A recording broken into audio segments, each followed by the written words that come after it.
Hey, I want to talk about a really fun song today that is maybe a kid's song, maybe a not for kids only song, but one of the few Beatles tunes written or credited to Ringo, Octopus's Garden.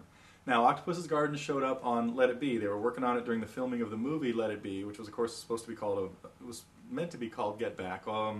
Save that for a whole nother series of discussions. But there's a great scene in the movie Let It Be where George is really helping Ringo work out the chords on the piano, because Ringo didn't really know too much about harmony or anything like that, but he had a great little story here about the Octopus's Garden. And so, but I play this song with kids all the time. It's just a great, when I would play in my kids' classrooms back many years ago when they were young.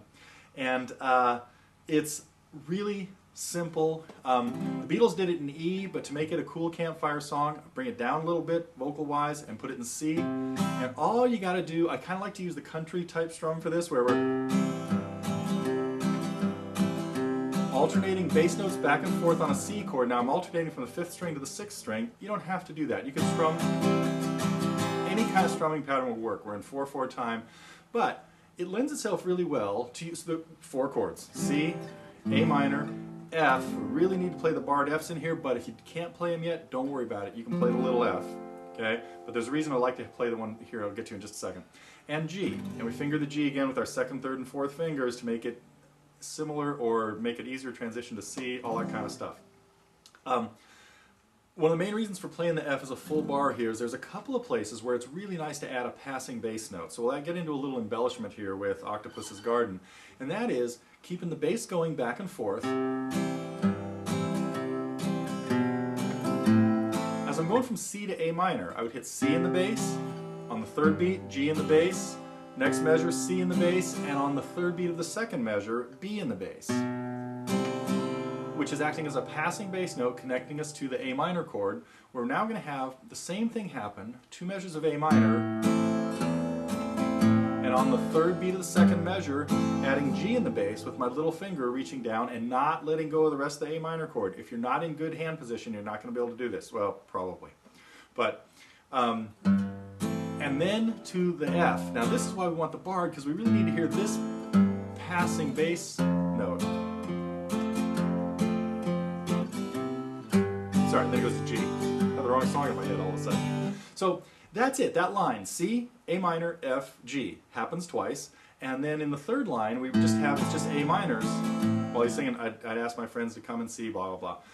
F and G, and then the 4th line is pretty much the same as the first two, with the F and the G squeezed together so that we can get back and end on 1, C, the tonic.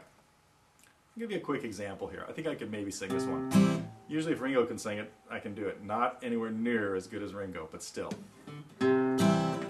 I'd like to be under the sea in an octopus's garden in the shade. He'd let us in, knows where we've been, in his octopus's garden in the shade. Here comes the A minor. I'd ask my friends to come and see an octopus's garden with me. I'd like to be under the sea in an octopus's garden in the shade. That's pretty much all you got to do. Is notice I put in another little passing bass run at one point, leading from G up to C. Hopefully you can figure that out. If not, I have other lessons that talk about that a little bit more. So anyway, that's it for Octopus's Garden. Get the album, listen to it so that you can figure out the phrasing of the how he puts the words in there. 3 verses, each one follows pretty much the same melody. When you're doing campfire songs like this, you don't bother with, like they have a short little instrumental in there with a cool little guitar lead. It actually opens with a cool lead that George plays. But not necessary or even desirable for the campfire versions. That's for the more carefully worked out versions when you're sitting around with your friends and trying to come up with a tighter arrangement of a song. This, again, with the campfire things, we're trying to put together stuff that you could learn in about 2 minutes and teach to a group of people in 2 minutes, and then you guys are ready to play it. So that should be all the important details you need for Octopus's Garden. Hope it's fun.